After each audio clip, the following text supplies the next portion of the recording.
Welcome to The Lock Shop with Nielson and Hustler. What is up, Lock Shoppers? Welcome to The Lock Shop, presented by Play Alberta, live right here on Edmonton Sports Talk, your clear choice for Edmonton sports. Thank you to everyone listening across the Edmonton Sports Talk audio streams, edmontonsportstalk.com. Tune in, iHeartRadio, Apple Music, watching on YouTube, or listening to this on podcast, wherever you get your podcast. We really appreciate you. Look, Dustin Nielson, he did 5 full shows last week. He got through a week of The Lock Shop, and apparently that means it's good enough for him to walk away from The Lock Shop. So Matty back in the chair. Apparently only doing 1 full week is enough. Like, it's a 2-day work week. We have 2 days this week, and Dusty just bails on The Lock Shop because he did 1 full week finally. Hashtag justice for The Lock Shop. Hashtag justice for Huss. It's just that simple. So I am here, Matt Awanek, with you once again. Huss will be by momentarily. It'll be him and I today and tomorrow as we take you to Christmas. The two of us will get you set for that. And then I know late next week, Huss, he's going to be off to Vegas for a bit. Well-deserved. Like, he takes he has to deal with a lot on The Lock Shop. It's just that simple. It hurts him. So he's going to have a few well-deserved days off coming up. But yeah, again, Dustin Nielson, he does 5 shows in a row for once. And then, see you guys. I'm good. I did my part for The Lock Shop, probably thinking that that's enough. Oh, the Lock Shoppers will just love me now because I did that full week that one time. Is that going to be his thing he's going to talk about moving forward? But there was that 1 week. I did 5 shows. EST early bird bet already up at Play Alberta. Download the app, visit on playalberta.ca, use EST Sports or EST Sports or EST Casino, deposit 50, get a free 50. One's for casino, one's for sports, obviously. You can figure that one out. Early bird bet, 49ers minus 5.5. Game under 50.5 points. That is boosted to plus 225. We've been working on a Jays play of the day. We'll see if this one gets put up there. So that will come up later today. Screw it. Let's do it. Parlay will be put up there later today. And let's try to build a Lock Shop parlay today for you. Very disappointed in the Oklahoma Sooners, by the way. I'm going to call them out right now. Jay and I built the parlay for college football this weekend. Miami plus 9.5. Check. Miami won outright.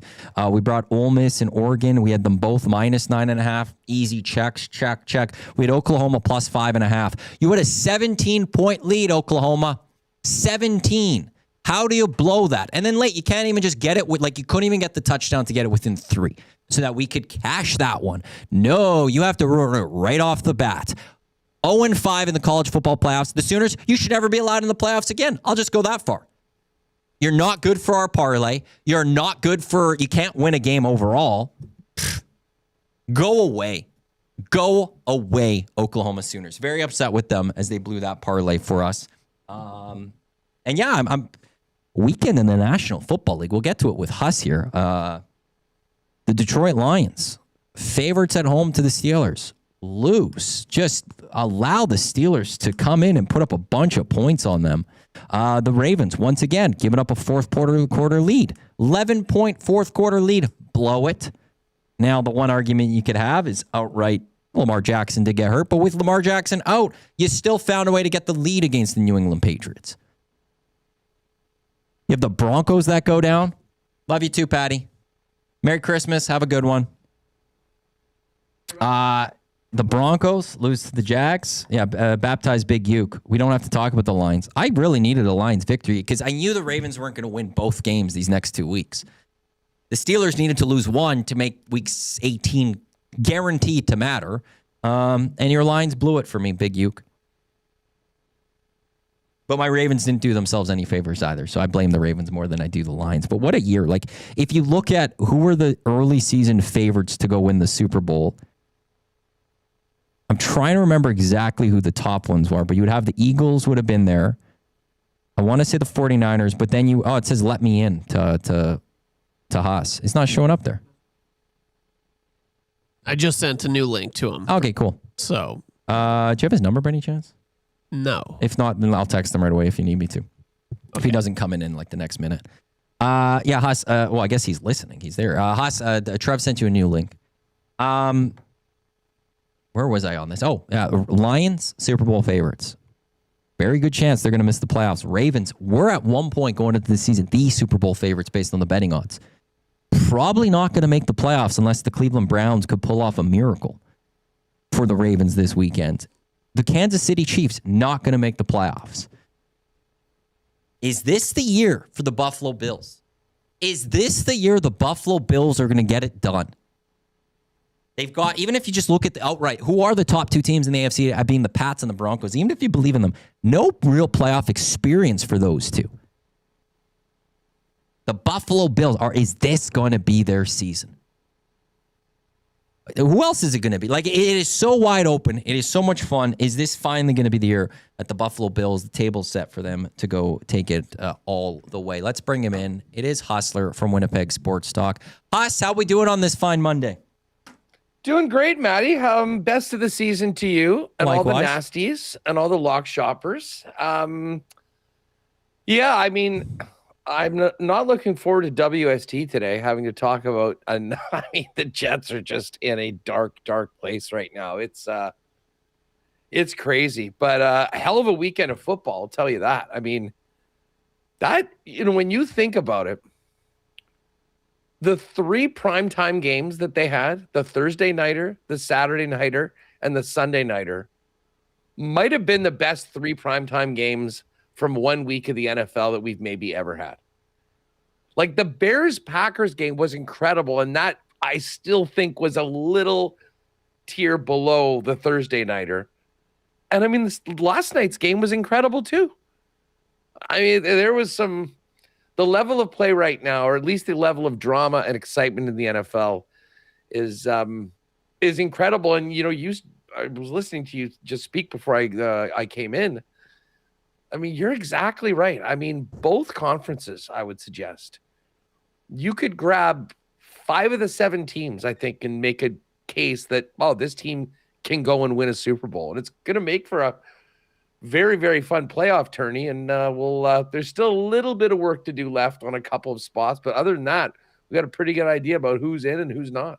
Yeah, I like, if I'm looking at this just at the very least, who could go represent their conference, I wouldn't be shocked at anyone in the AFC right now. Broncos, Patriots have just had great seasons. The Broncos have an amazing defense. Yep. Drake May could be the MVP. We will see. Right now, I think Stafford's the leader. Jags have just been on fire. Trevor Lawrence is finally maybe cashing in for Dusty. Yes. Chargers, Bills, like Jim Harbaugh and those Chargers, they're just sneaky there. The one thing I would hold against them is that it just seems whenever they get to the playoffs, there's always just as a franchise that letdown. And the Steelers, as much as it's easy to just maybe go rip on them, there's been a lot of games this year we've gone into thinking the Steelers are underdogs. They're going to lose. They're going to get smoked in this one, and they've pulled out the victories. Case in point, partly, yesterday. I think the Lions at 1.5 5-point favorites or whatever at home. Oh, it was like 7. It went. And that game they. Like a weird play at the very end, but like they go and they get that done. So like even I wouldn't be shocked by the Steelers. On the other side, I'm not sold on the Bears necessarily going all the way. I don't think the Panthers have it in them to go all the way.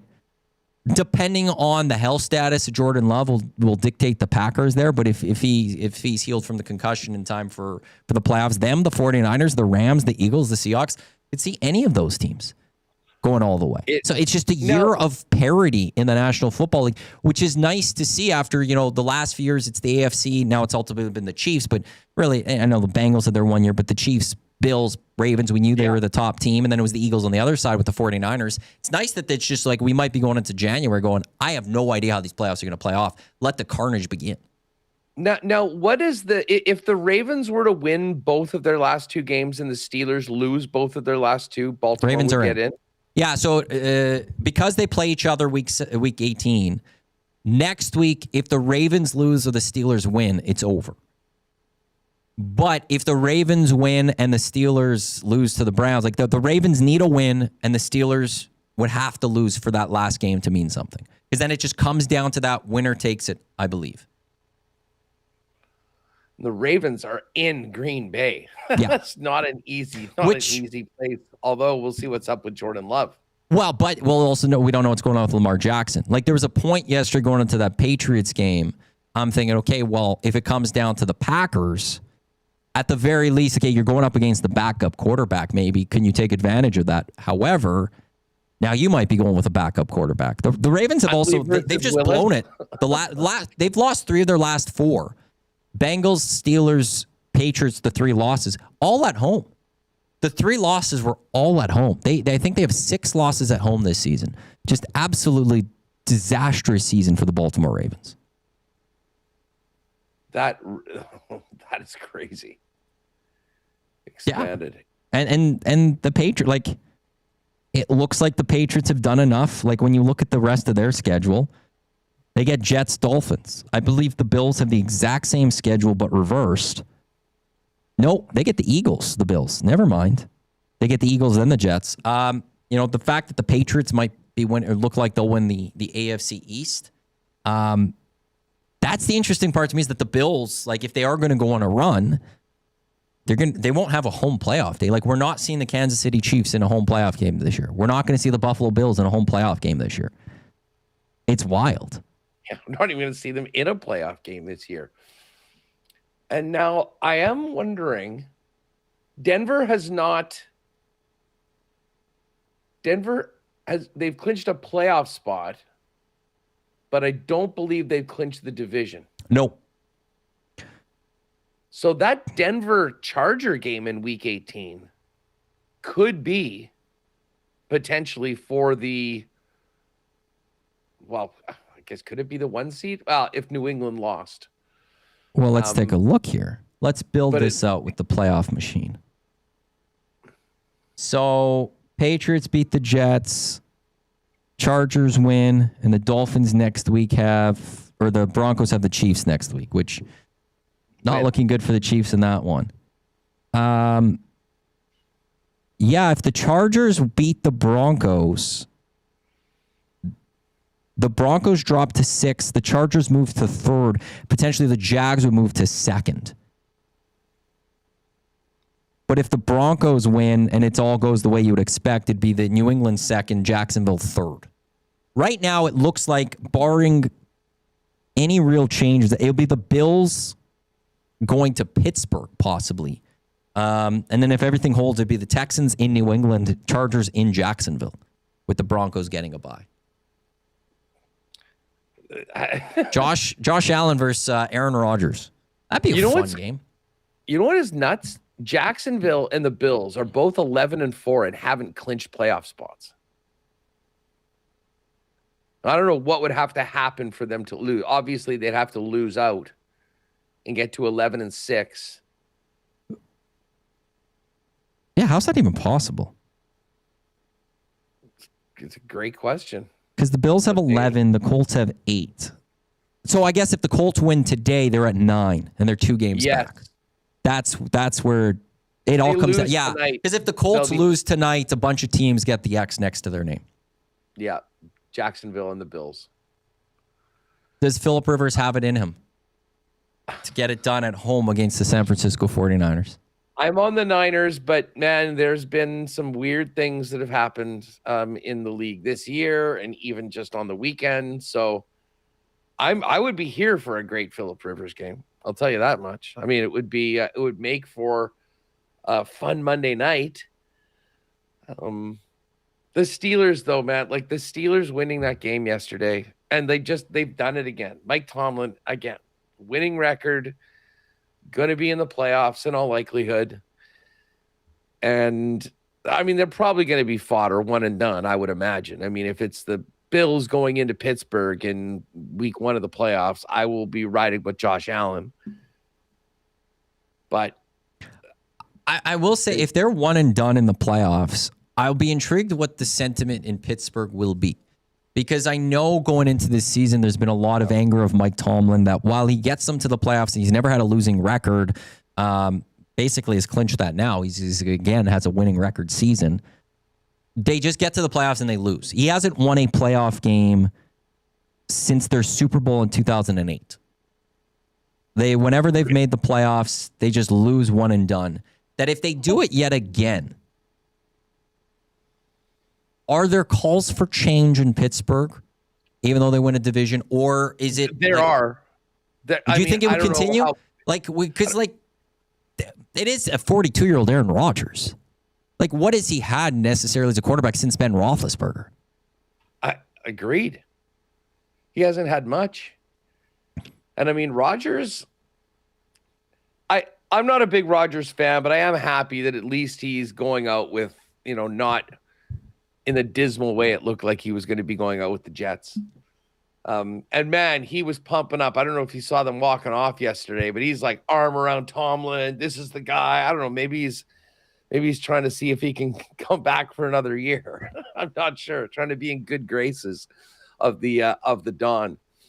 But yeah, Pittsburgh's going to be there. And obviously the Ravens, very, very disappointing. Like they're right there in that Chiefs category for a team that we all thought would be not just in the playoffs, but potentially having a bye. I mean, would be one of the best teams in the league. And they're no longer part of the, not officially, but it could be quickly and they'd be done. Well, I'll throw this to you. I asked it earlier. I was filling in on the morning show today.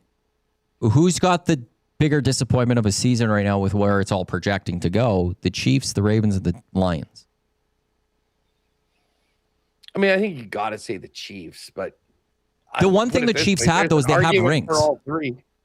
Right, but the Chiefs have the rings, right? Like, so it's a fan base. You could sit there and be like, okay, well, we're there in the game last year. We've got rings. What's going to happen? Is Detroit taking a step back, or is this just an off year? Has it been too long for John Harbaugh in Baltimore? Like, I feel like it's one of those two teams that's more disappointing than the Chiefs, even though the Chiefs are probably going to finish with a worse record. At least they have the rings still to fall back on. Listen, it's easier as a Chiefs fan to say, look at this run. I mean, yesterday was the first meaningless game that team had played in a decade. It's crazy. They're always there. They're always in the playoffs. And I mean, they've made it to a 7 straight AFC championship games. So the bar was set so high. I mean, I think because of that, based on expectations, the Chiefs being where they are right now is probably the biggest surprise or disappointment, whatever you want to call it. But to your point of teams that, listen, if you would have told the Ravens that the Chiefs were going to bottom out this year, wouldn't even be in the playoffs, they, like the Bills, would say, okay, this is our year. Yeah. The boogeyman is not invited to the party, which brings us to the Bills. There's no team with more pressure on them right now. Like if the Chiefs and the Ravens are both not part of the AFC dance, I mean, that has, and you've got two unproven teams ahead of them in the Broncos and the Drake May-led Patriots. I mean, to me, it's almost a referendum on the Buffalo Bills this year's playoffs. If they can't get it done this year, when can they possibly do it? Well, I would have said this going into the season, but now knowing how this season's played out, I think it's more so than ever. Sean McDermott, to me, his job's on the line. You have to get to a Super Bowl. Like I don't care about winning it necessarily or not. That's a different story. You have to get to a Super Bowl. You were one of the big bad boy 3 teams from the AFC over these last number of years. The one team that always has got, you've beaten the Ravens. You haven't been able to get past those Chiefs to get to the Super Bowl. They're gone. You have to get there now, or at the very least, Terry Pegula is going to have to make another change with one of his organizations. I think that one, the coaching change would have to happen because, as you said, when are you going to do it now? And we could sit there and say, well, maybe they didn't have all the pieces. Josh Allen doesn't have the weapons, but okay. But still, like, he's supposed to be good enough. You've brought in some other players. Then the GM should go too. If that's going to be the argument against that, at some point you have, as a coach, you've got to be able to coach your team just a little bit that extra to get them to that. And there's no better time than this year. Now, what do you make of the Bills' potential of going to do it? Because there's 2 ways of looking at their season right now. One is they're finding ways to get wins, or the other is they're just squeaking out wins, and that's not a recipe for success in the playoffs. Which way do you go for when it comes to that? I've got confidence that, I mean, listen, what separates, there's a lot of great teams. What separates the teams that win championships and get to Super Bowls is the best players elevating themselves in the biggest moments and the biggest stage. And I'll be honest, Josh Allen has really done that in the past. Yeah. Like, he's been so star-crossed. I mean, the 13-second game, you go back and see the way that they've lost to Mahomes and the Chiefs.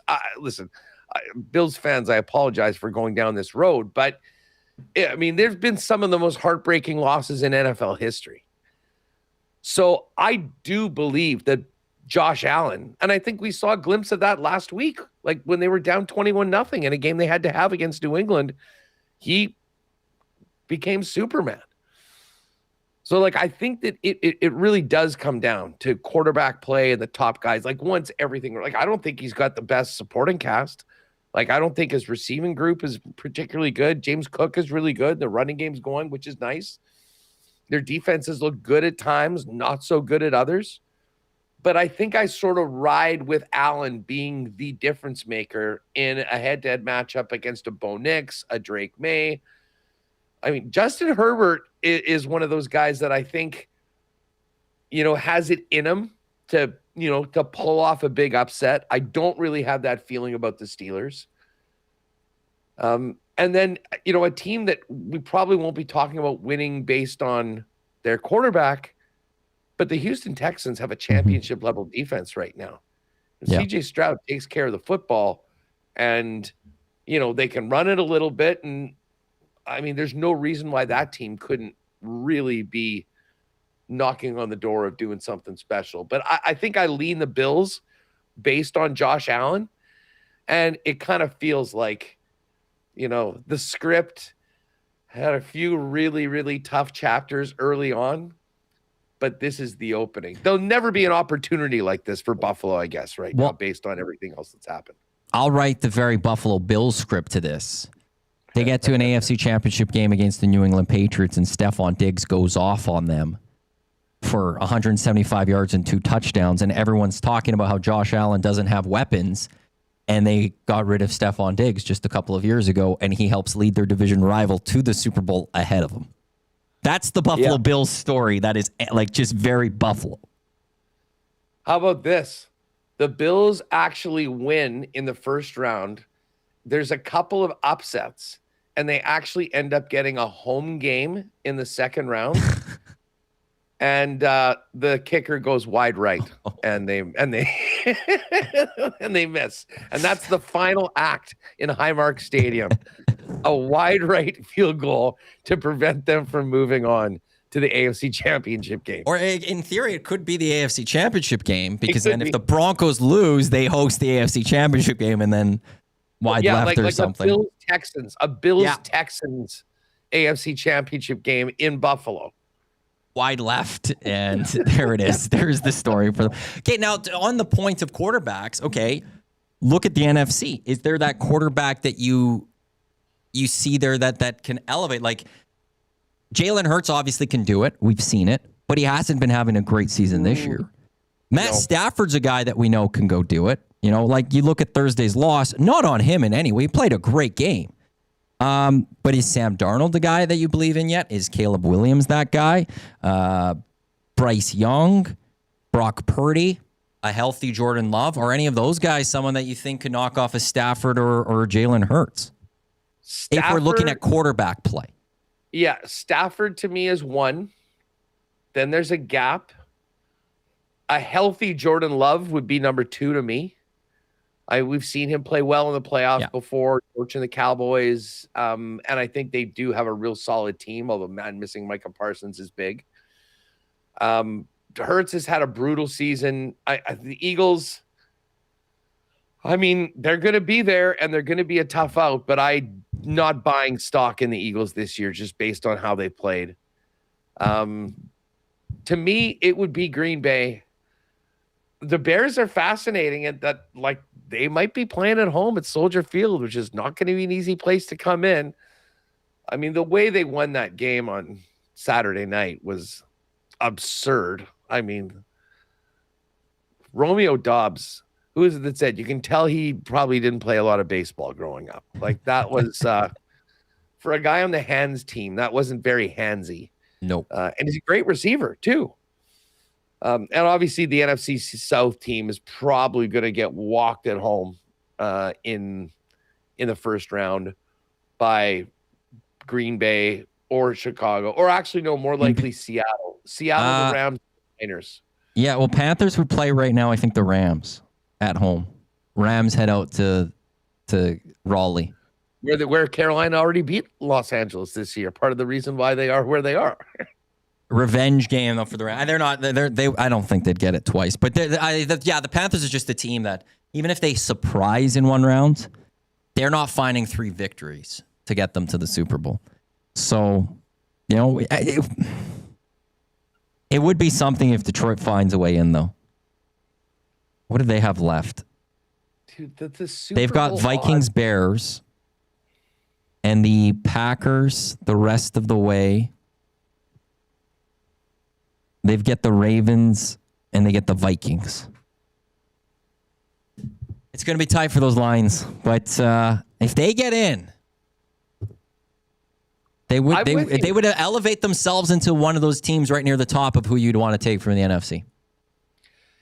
If Detroit managed to get in the 7th spot, they're most likely going to Chicago. Oh, maybe Philly, because if they'd have to beat Chicago to get in.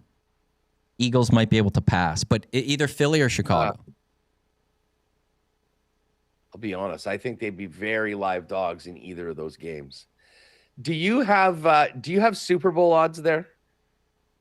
It is insane how wide open it is. Like I've never seen anything like this. Of all the teams that are less than 10-1 odds, Rams plus 435, Seahawks plus 530, Bills plus 810, Broncos plus 880. Patriots plus 910, Eagles plus 930.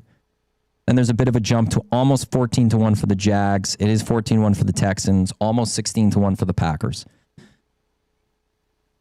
Oh, the 49ers. No love for the 49ers. 18-1. Same. The Chargers are 19-1. No love for the 49ers or the Chargers when it comes to Super Bowl winners. There is a number of possibilities to have the 49ers winning the NFC West. They win tonight and they win. If they win out, which includes a head-to-head game against the Seattle Seahawks, I'm pretty sure they end up taking the division. Yeah, because they get the Bears next week. And then they will have, where are they on this list? The Seahawks. If they go beat the Seahawks, they could move on. Yeah, so they're playing the top 2 teams right now in the NFC. Yeah. You go get those 2 victories, you jump to number 1. The fact that they're that low on Super Bowl odds for me, I'm a little surprised on that. Kyle Shanahan has proven that he could get teams to a Super Bowl. And now there is no big bad, Tom Brady or Patrick Mahomes kind of in your way. What are they to NFC winner? The 49ers are plus 850 to be the NFC conference winner. I do like those odds. Like I do like that value right there for a team that, Brock Purdy does what he needs to do. He's not the flashiest quarterback. He's not a Josh Allen, but he goes out there, protects the ball. They've got a Christian McCaffrey. They got a George Kittle who know what they're doing. And defensively, they don't cause a lot of turnovers, but they play well enough for what they need to, even after that Fred Warner got injured a number of weeks ago, and this team has clinched the playoff spot with 3 games to go. Like they could just sit out and they're already in the playoffs. For the year? Can he come back? Can he come back? Like who? Is he, or is he Warner? out for the year? That's a good question. I don't know. I don't know if he'd be eligible or if he'd be healthy enough. But that's plus 850 to me. I look at that one. I actually really like those values as I'm looking at that. Also, Drake May, Matthew Stafford. Stafford is the favorite to win the MVP. Drake May is second. Yeah. And then it jumps significantly to Josh Allen. I think for Josh Allen to get it, he'd have to. The Patriots would have to fall, and the Bills would have to find a way to get that number one in the AFC. And Stafford would have to have a terrible, terrible game. Like Stafford, I think won it, even though they lost that game on Thursday. Everyone was watching that game. The stakes were huge. He went for 450, no picks. I mean, they fired their special teams coordinator because of that. You know, that tells you everything you need to know about what happened in that game. Smitty the Welders, a Niners fan, says Warner will be back if they get the bye. So if they get to the second week of playoffs, Warner should be back or could be back. So that would be a big boost for them. They're hosting the Super Bowl. Like, that's the other thing. Like, when you're thinking about the Super Bowl odds, like, if you think they can get through the NFC, I think the NFC will probably be favored unless it's Buffalo coming out. So when you look at that number at whatever it is, 18 or 19 to 1 for the Niners, I think there's a lot of value there. And you know what, the other team that I think no one's thinking about, but I just kind of brought them up, like, defense does win championships. And that Texans team is going to be a very, very tough out. There's going to be a lot on CJ Stroud if he can kind of match the level of play of the quarterback on the other side. And there's probably some guys that certainly I would rather have. But it gets cold out there. I know the Texans are not a cold weather team, but man, that defense travels. And this does seem like the kind of a year where we could have a very bizarre Super Bowl matchup of teams, maybe a Texans-Panthers. Panthers. I was gonna go Jags versus the Bears. Jags Bears. That would be bizarre. Are you in on the Jags? Yeah. I don't know how you can't be. I think Trevor Lawrence is playing some of his better football that we've ever seen him play. You can't look at like a soft schedule or anything. Like they went against the very good Denver Broncos defense. They killed them and put a point. And that was in Denver, wasn't it? Yes, that was in Denver. Like, go on the road. Incredible win. Yep. No, I don't know how you can't look at the Jags and think that this is a team that can now go get something done. I wasn't buying them because he had 5 touchdowns against the Jets. But that win yesterday was an exclamation point on the first 15 games of their season, in that they are definitely for real, are going to be a very, very tough out. And the investment, as Dusty calls them, is finally giving some returns to the Jags for that massive contract, and for those crazy enough to make large-scale purchases of his rookie cards in bulk, hoping that might be a little bit of a treasure chest for a university payment for a kid down the road. Well, just think about like their path to a Super Bowl possible. You would start with the Chargers, home to the Chargers. Very winnable game for them. They've already done it just a couple weeks ago. 35-6 victory against the Chargers at home. So like that's doable. Could they go to New England and beat the Patriots? The only question mark I'd have is how cold is it? That would be the big factor that I think would bring down the Jags. But with what they just did against the Broncos, you can't tell me they can't go up to New England and Foxborough and get that win. And then they maybe would have to go to Denver. Okay. Yeah, I could see them. They just did it. We just saw them do it. So they're very much a team that I think, like, on a year where we are talking about no Chiefs, things look wide open. Okay, if it's not going to be the Bills, the Jags have every chance to go back. Like, they've never gone, have they? They got to the AFC Championship game a number of years ago and lost to the Patriots, if I'm not mistaken. It's as I said it earlier, like, it's going to be a fun January, because I think this is one where there's going to be a lot of carnage that we're not expecting, because there's a lot of teams that we're expecting to be in the playoffs that won't be there, and a lot of teams that we just don't know what they're going to look like come playoff time, because a lot of that experience isn't there.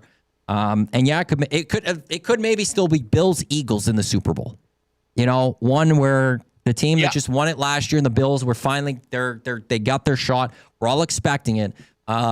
But I won't put that as the highest percentage. I think there's a lot more carnage that could happen around that. This game tonight, by the way, the line is shifted. Earlier this morning, it was -5.5 for the 49ers. At the start of the show, it was -5. It's now down to -4.5. So it's dropped a point today, moving towards the Colts. I know you said you'd be taking 49ers. Would have you been good enough to take them at 5.5? And are you loving that it's gone down to 4.5? Yeah, and I mean, listen, the 4.5 to 5.5 is one of those. What is Bill Simmons always calls it? The Vegas zone, in between 4 points and in between 6 points. And sometimes you'll have it go for it. Very rarely do games end in 5, but it's far more likely for it to happen now. With the propensity for teams going for 2. We saw that was the difference in the Steeler game yesterday. But of course, that was because of a safety that happened. Just quickly, the third quarter of that Steelers-Lions game was one of the most bizarre I've ever seen. The Lions ran 3 plays for -3 yards, gave up a safety, and that was it. Pittsburgh had the football for over 14 minutes. 2 long drives in the third. I'd never seen that before. Very, very, very, very strange. Yeah, their first drive ends in a fumble. Then the Lions get the ball. It's a fumble, or it's a safety. And then the Steelers get the ball, but they don't finish that drive until the fourth quarter. 2-0, the third quarter. Baptized Big Uke. We get it. Are there any player props that you're looking at for tonight's game? Well, let's see. What's Old Man Rivers looking at here? 100, and he had 128 yards passing in the first game. Yeah. Very short week, so a little bit more time to prepare for this one. Yeah, I mean, considering he was on his couch 3 days before this last game, I mean, certainly it would be fun to take a Rivers over. It's only 161. I think I could maybe sign up for that. What do we have? It's going to be a lot of Jonathan Taylor tonight.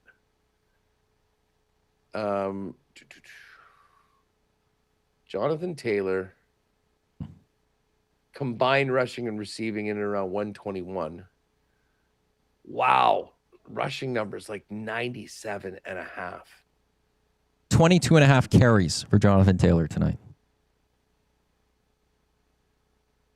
That's the total for number of carries. Yeah.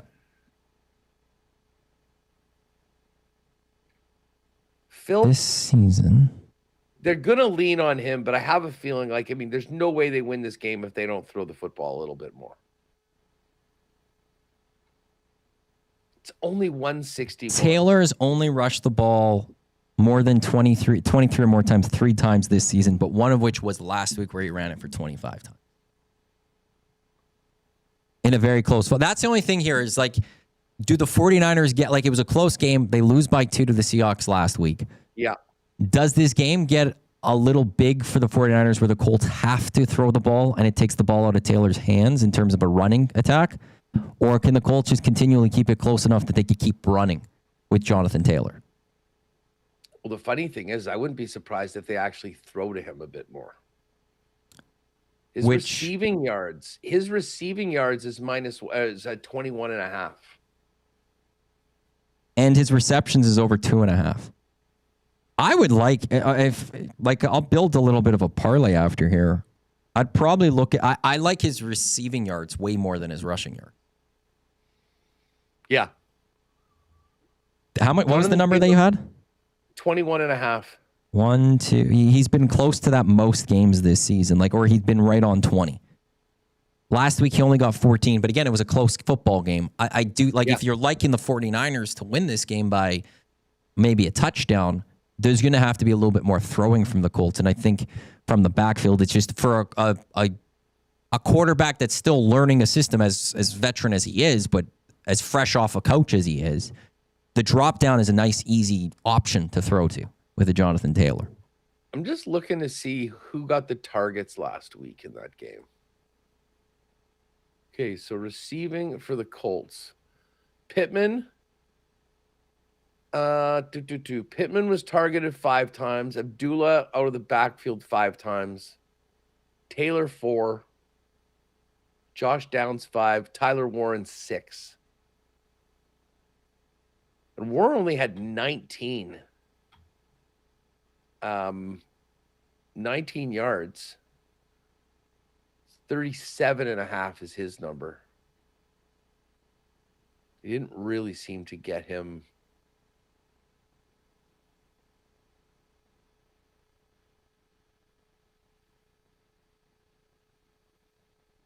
The rushing number, the receiving number on both the running backs is something that I'm in on. 40.5 for McCaffrey and 21.5 for Taylor. Those are both numbers. I mean, I like McCaffrey. The touchdown number is what? Anytime. Yeah, like in and around minus 185, minus 182. Taylor minus 213. Jawan Jennings has been a touchdown target. He's plus 138 for him the last little bit. But yeah, Phil Rivers. Phillip over 161.5. Jonathan Taylor over 21.5. Let's have a little fun with old man Phil slinging it tonight for an over on Monday Night Football with their playoff lives hanging in the balance. We will. We're going to shift right away here. I just want to throw it out there because somebody did ask. I think it was Duck Dad. Famous Idaho Potato Bowl lines. Washington State Cougars minus 106. Utah Aggies minus 119. Aggies minus 1 on the spread. So basically a pick 'em. That game coming up in 18 minutes time. Oh, Famous Idaho Potato Bowl coming on. Washington State Cougars against the Utah State Aggies. It's a great one. Decent college football weekend. Good first 2 games. Not so good next 2 games. A pretty good FCS game between Montana and Montana State, by the way. Is Montana State now moving on to the national championship for FCS? CFL news, Tommy Condell announced his OC for the Bombers. Yeah. I'm assuming a lot of Bombers fans are happy about that one. yeah, definitely. I mean, Jason Hogan sort of bore the brunt of a lot of the anger last season. I mean, fairly or unfairly, he was the OC. They didn't get it to Brady a lot, but he apparently had a really good relationship with Brady, and they're keeping him on board. I mean, he's going back to being the running backs coach. But Condell has a lot of experience. He's got a great relationship with Zach Claros. I think that was a big part of it. So good on him for being able to jump in that spot and kind of just handle the fact that it didn't go well last year, but still wanting to be part of it moving forward. Yeah, well, the Bombers, they're not new to something like that. Didn't Richie Hall stick around after he was demoted from defensive coordinator? Yeah. And he had been the defensive coordinator a lot longer, not just the single year. And it kind of makes sense that Condell is going because Claros was quoted late last week talking about, there's rumors like that him and he wanted Condell. Those are the rumors that we heard, that they're connected with each other. And that leads to Brady getting the ball more, though. Well, the funny thing is he's traditionally a guy that really, I think that's what Zach loves about him, the way that they throw the football.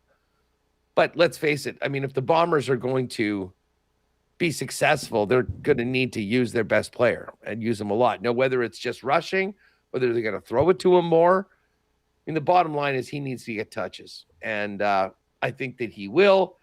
It will, they're not paying him that much money just to, touch it 9-10 times a game. To go away from him late in games, too? Yeah. So, I mean, they want to make that passing offense a lot better. And you know what, to be honest, if that does, I think that makes the running game better. It's pretty easy to focus on Brady Oliveira at times last year if you're going up against the Bombers, especially when Zach was out. To hockey, the Oilers, they found the way to split a weekend, lose in Minnesota, but a big win against the Golden Knights yesterday. Ingram gets that win. The Jets, they're done for Christmas. They finished yesterday.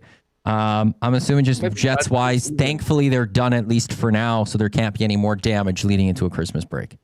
Yeah. It was, I mean, you look at it, they lost 3-2 to the Avs and 4-3 in OT last night to Utah, and you think, oh, well, that's not that bad. Like this team needs wins and a bunch of them together to get back into that spot. The only thing going for them right now is the fact that the West is so weak outside of the top 3 teams in the Central and the top 4 teams in the Pacific that someone is going to make the playoffs in that 8th spot, and no one's really jumping up and grabbing it right now. I mean, Utah's in that spot with 39 points, but I mean, they've played 38 games. They're still just one game above 500. When you look at these numbers, Utah's one game above, the Sharks 1 game above, St. Louis, Nashville 1 game below, Calgary, Winnipeg, Vancouver 2 below, Seattle -1, Chicago -3. So I mean, just a huge glut of teams that are incredibly mediocre. Whoever gets in is going to get absolutely torched by the Avs anyways. And that's the question. I mean, listen, they were supposed to be a cup contender after winning the President's Trophy, but where they are right now, at what point do you significantly shift course? And what does that mean? Well, are you talking about the players? Are you talking about a coaching? Are you talking about GM? I'm talking about general manager of shifting the course of like, hey, we're all in on this season. We're going to do everything. I mean, like it would be negligent to even think about trading your first round pick in a draft like this where you could be picking very high.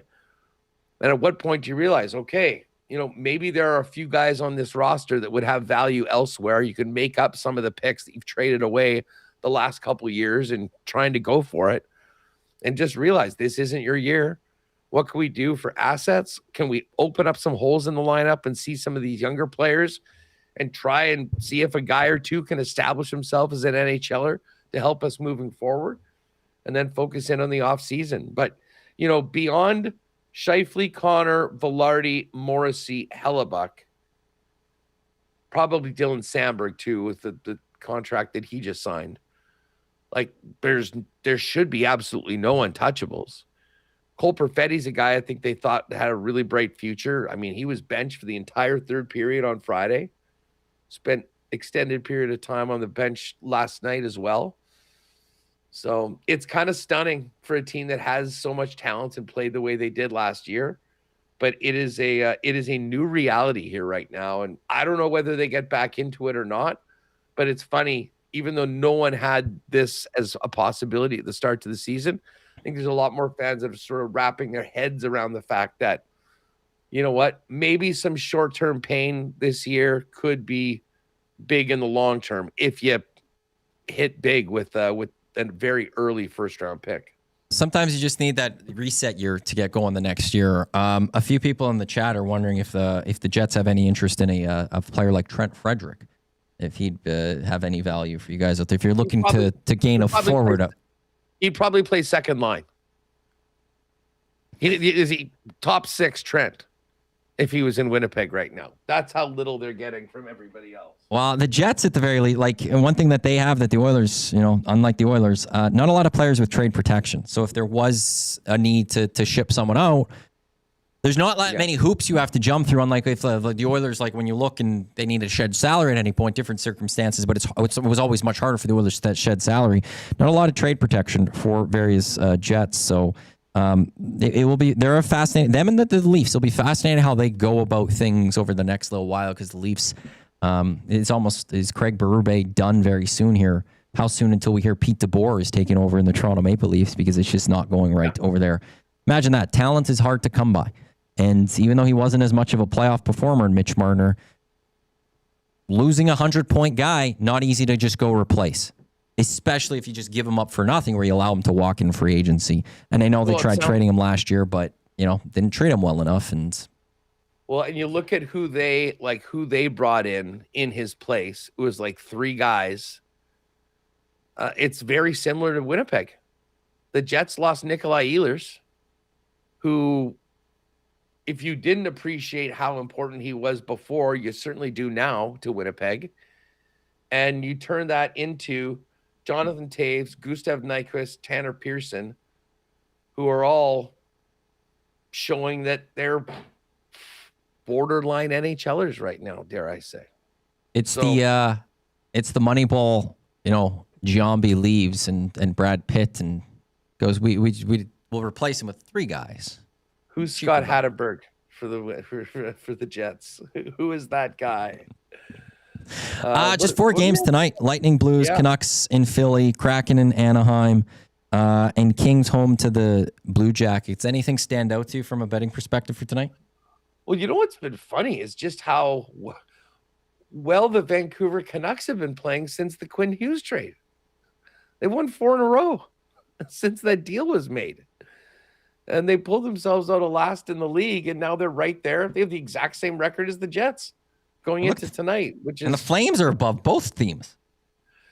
Yeah, they've got an extra loser point. They played 1 extra game, and they're 15, 17, and 4. It's wild seeing the Kraken and the Blackhawks just have plummeted to the bottom of the West.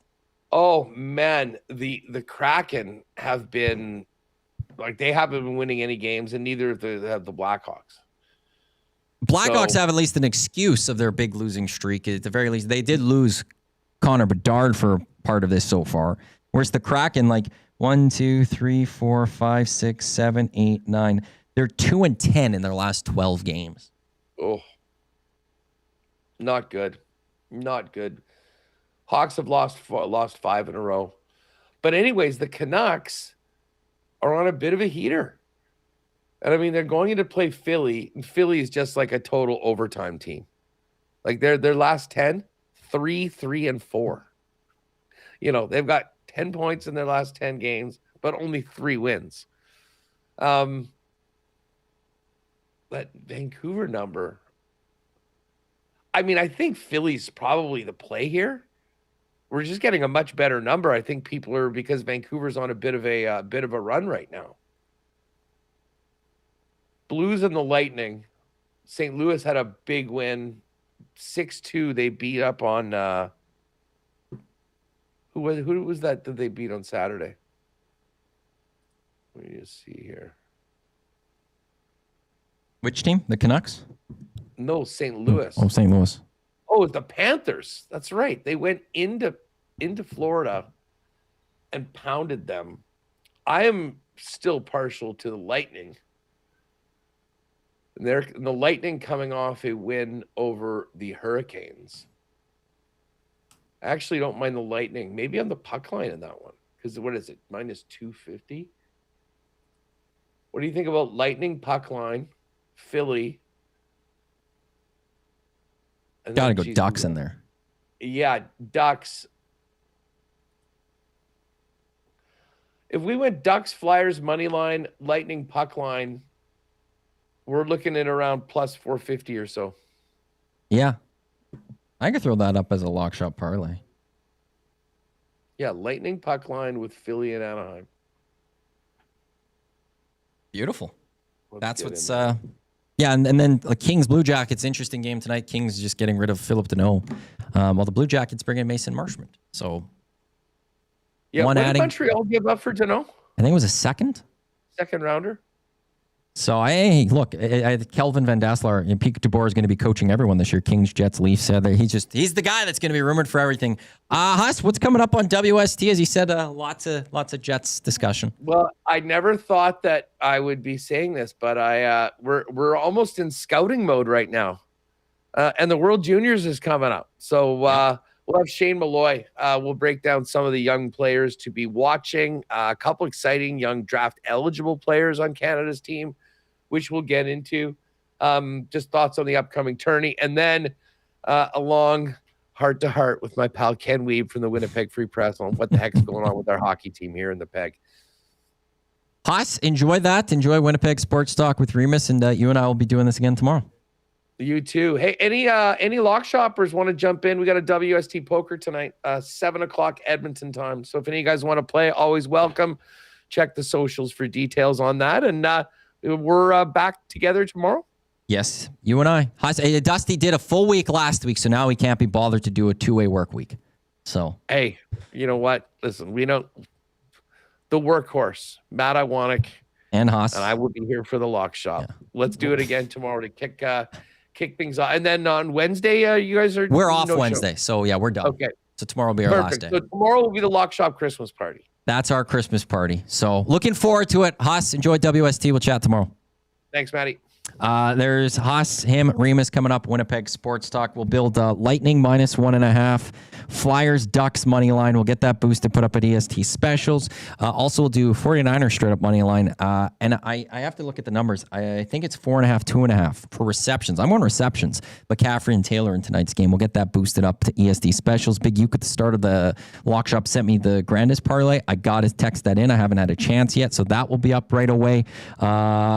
Jay's play of the day already up. EST early bird bet 49ers -5.5 plus the game under 50.5 points. That's already up at Play Alberta. Hernan, Tommy, they're coming up next with the oil stream here on Edmonton Sports Talk, a clear choice for Edmonton Sports. We've got EST afternoons. We also got the Reed Wilkins Show. Mark Majot in for an hour today with Reed Wilkins. It's going to be an exciting hour. It always is when Majot's in-house, so can't wait for that one. On behalf of us, I'm Iwanek. Thanks for tuning into the Lock Shop here on Edmonton Sports Talk, a clear choice for Edmonton Sports, presented by Play Alberta. Oil stream coming up in just a few minutes. Don't go anywhere.